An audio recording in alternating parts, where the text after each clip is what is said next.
I was staying at my friend's house for the weekend while she was away on a trip with her family. She had a small cat named Molly who was usually independent but terrified of thunderstorms. That weekend, a bad storm was rolling in and I was there mainly to keep Molly company. It started storming the day before my friend left and continued throughout the weekend. By Saturday, I had already spent one night there without any issues. Molly seemed to handle the storm well, and I enjoyed the peaceful solitude of my friend's house, which was nestled deep in the woods, quiet and isolated, just how I liked it. Sometime in the afternoon, the house phone rang. This was back when landlines were still common. I checked the caller ID, but it showed unknown number. I let it go to voicemail. A few minutes later, the phone rang again, same unknown number. I ignored it, but this time a message was left on the answering machine. A quiet male voice spoke just one word, my friend's name. It wasn't a greeting, just a question, as if he were asking if she was there. Then silence, followed by a click as the call ended. I wasn't sure if it was a friend or family member, so I texted my friend to let her know. She didn't respond. Over the next 3 hours, the same number called twice more, but no messages were left. I figured she was busy and didn't think much of it. That night, around 8 or 9, I settled upstairs with a movie. Halfway through, I remembered to check on Molly. When I went downstairs, I found her sitting at the front door, staring intently at the small crack where the door met the floor, as if she was waiting for it to open. I called her name. She flicked her ears and glanced at me briefly, but immediately returned her focus to the door. Something about it unsettled me. Hesitantly, I walked up and peered through the peephole. The glass was fogged from the rain, making everything blurry. At first, I saw nothing but then movement. A shape just barely distinguishable through the misted glass. Someone was standing on the porch. A chill ran down my spine. I kept watching, trying to make out the figure, but the distortion of the glass made it impossible to be sure. If there was someone there, why hadn't they knocked? Why just stand there? After a couple of minutes, I convinced myself I was just being paranoid. If someone was out there, they would have made their presence known by now.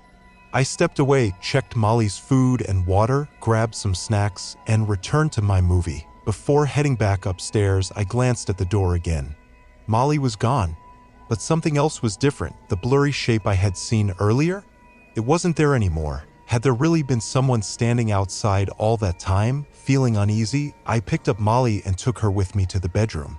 I tried to focus on the movie, but a lingering sense of unease gnawed at me. About half an hour later, Molly suddenly jumped off the bed and walked to the bedroom door. She didn't scratch at it or try to get out, she just stared at the small gap under the door. The same way she had at the front door, like someone was standing on the other side. My heart pounded. I whispered her name, but she didn't react. Slowly, I got up and pressed my ear against the door.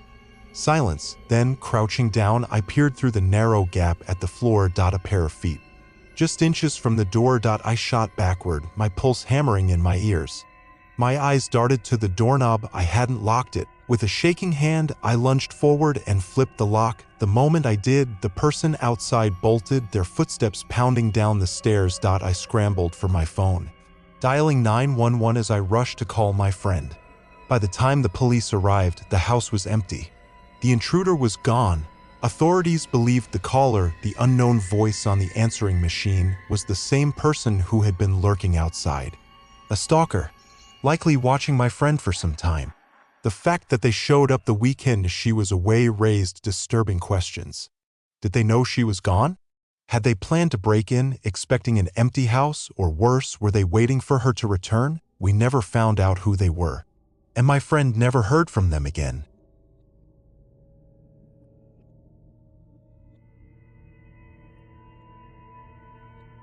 That wasn't it. Happened last November, right after I got laid off due to budget cuts at my office.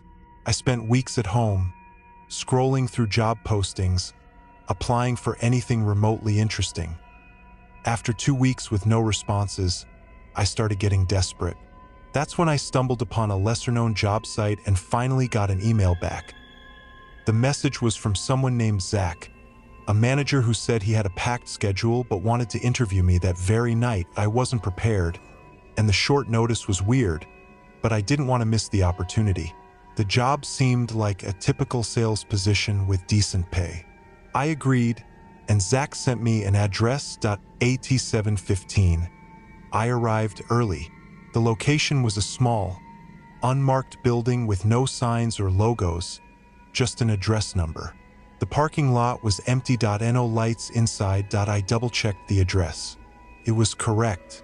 I called the number Zach had emailed me. No answer. I tried again. Still nothing. By 7:45. I had enough. Something felt wrong. I left. Back home, I cracked open a beer and tried to put it out of my mind. But that night, as I lay in bed, I heard a creaking noise from upstairs. At first, I dismissed it. Probably just the house settling. Then, another sound. A slow, deliberate slide at my closet door. It was opening. I froze. My breath caught in my throat. The darkness of my room was near pitch black, but I could just make out the shifting outline of the closet door moving. A figure leaned out from the shadows. Every muscle in my body snapped into motion. I grabbed my phone and bolted, keeping my eyes locked on the unmoving silhouette in my closet. They had been in my house. I ran outside, dialing 911 as I stood in my yard, staring at my front door, afraid to blink. I never saw anyone leave. When the police arrived, they searched the house. They found him. Still in the closet, he had long, greasy hair, filthy clothes, and wild, unblinking eyes. He said nothing as they dragged him outside. Later, the full story came out. He had created hundreds of fake job listings, collecting personal details from unsuspecting applicants. He knew when I'd be out of the house, because I told him myself in my email. And that night, while I was gone, he let himself in. He had been inside my house for hours, possibly even standing over me as I slept. This day, I don't know what his plan was, and I don't want to.